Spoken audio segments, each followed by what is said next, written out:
In this video, I want to share how intentions can be one of the most powerful concepts in changing your life. I also want to share with you a daily practice that I use. The energy we put behind our intentions have a dramatic effect on our overall life and our health. And here's why. Two people can do a pretty similar, if not the exact same task, and have completely different outcomes. And what's the difference here? Well, it's the intention. Intention is the energy and purpose that we put behind what we plan to do. It's not just what we do, but it's why we do it and it's how we do it. It's like setting a secret goal before you start doing something. So you have a houseplant and you want it to grow. You water it, you make sure it gets sunlight, and it really blossoms. You can also have a houseplant which you only feed sometimes, you sometimes neglect, and it might still survive, but it's having a different result. The intention behind having that houseplant is creating the result of what that houseplant is. But in theory, it's the same action, having a houseplant, different energy behind looking after the houseplant, different result. And it's the same with our body and our mind. They work the exact same way. So how does this affect us? Every thought and every action carries energy. Energy is something that is all around us. It's a field that you can't necessarily see. Say, for example, you go into a room where people have just heard some pretty devastating news. You might not even have to see what's actually going on or even hear, but you kind of get a feeling that something's not right. That's the energy we're talking about. You might go into a room where your friends are having a party and you're so happy to see them, and automatically you start to feel elevated. That's the energy we're talking about here. And when we put this type of energy behind our intentions, this changes the way we think, therefore it changes how we act, and it changes our outcomes in our life. So if there are things in our life that we are perhaps not happy with, perhaps we feel stuck, we don't feel like we are growing in the way we want to be, we don't feel like we're at the point in our life where we want to be, or with the person that we want to be, or this type of lifestyle or health that we have, this is not because you haven't attained it yet. It's because it's something that's not necessarily resonating within you. So how does this affect us? Every thought, every action carries energy. If you've made yourself a home-cooked meal and you're eating it and you're telling yourself you are nourishing your body, you are going to have a positive effect. Equally, on the flip side, if you've cooked yourself a meal and you're sitting down and you're thinking, oh, I hate this isn't going to do me any good, then your body feels that stress and it creates a resistance in your body. It's something that your body doesn't necessarily like to go towards. The same thing can happen with exercise, with friendships, with work, and even how we feel about ourselves. So what's getting in the way? Usually, this resistance, this hard thing that we kind of come up against, this happens because we experience a stressful state, or perhaps because fear and doubt step in. These are really normal feelings and reactions to have, but at the root of what they're actually telling us, we have dialogues that we've picked up. Everyone has different narratives they tell themselves, but it could be something like, I'm not good enough, I don't deserve this, what's the use, are you kidding yourself, you can't do this, these type of things. And there's often things in our day-to-day which will trigger these narratives within us. But the thing is these are just thoughts. Thinking is just a part of who you are. Thinking is not all of who you are. And when the thinking is based from a seat of fear, it's often just a stress response. It's a way to protect ourselves from feeling any type of negative or unwanted feelings that we don't want to feel. And the struggle that most of us have is we believe these thoughts. And believing these thoughts affects our potential.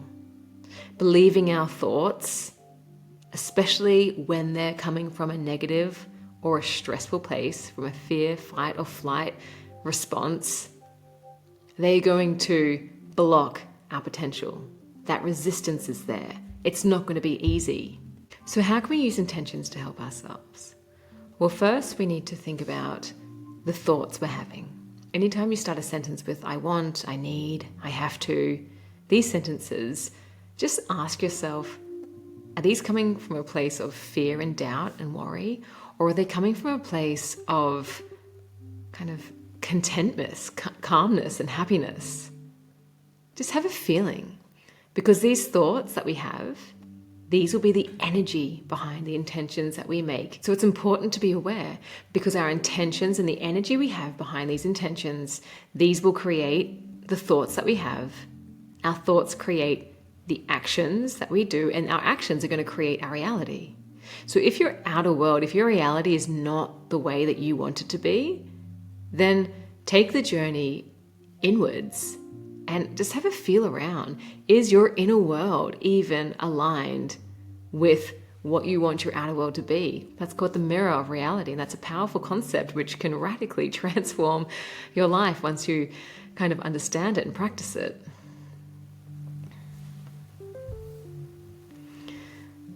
A simple daily practice that I do to help myself to be in a seat of contentness and calmness, love, happiness, these type of vibrational feelings as opposed to fear and doubt, is I try to let go of judgment. I let go of judgment of others. I let go of judgment for myself.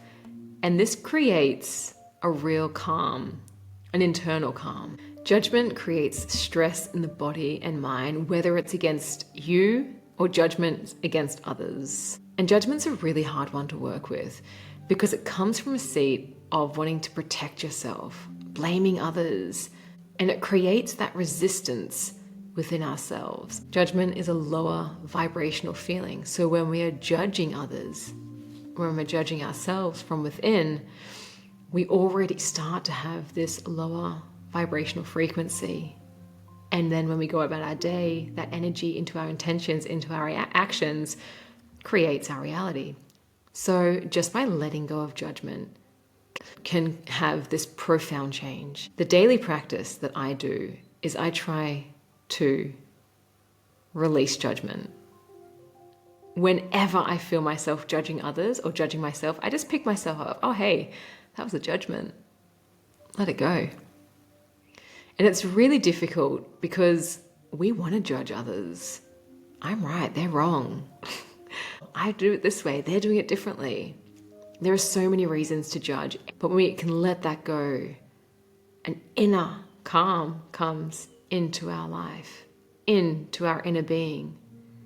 An inner calm creates a place of contentment, of happiness, of love, of fulfillment. I want to draw an analogy about how we can grow in the absence of judgment. So all living things on this earth have this innate intelligence to grow and live. A tree, for example, it does not question if it has the fluffiest leaves or if it houses the most birds and animal compared to its other surrounding trees. A tree's sole purpose is to reach for the sunlight and just grow towards the sunlight.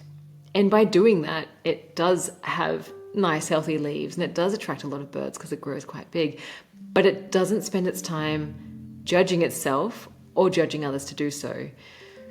Human beings have the exact same innate intelligence. It's just that in our modern lives that we live, we are so far removed from feeling ourselves and understanding what our inner power is, that even if you're told or even if you're asked to listen to yourself, we're not really even sure what that means. And it's not that we can't do it, it's just that it's a lost art that needs to be rediscovered. By practicing having a non-judgmental approach to yourself and to your life will create massive shifts for you.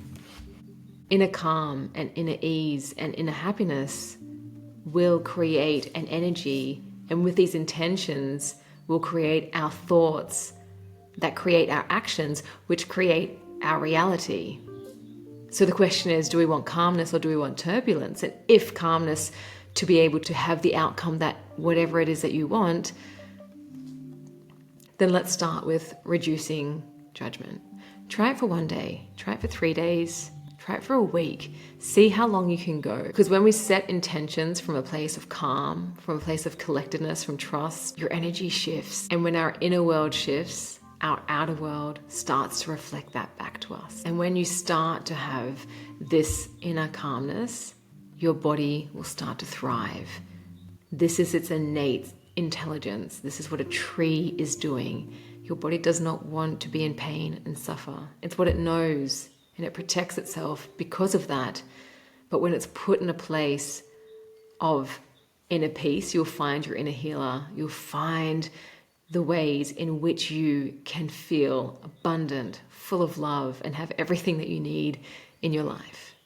So my question to you is, what energy shapes your inner landscape? And how does it affect your outer landscape? And more importantly, what energy will you choose? Thanks for tuning in, and I'll see you next time.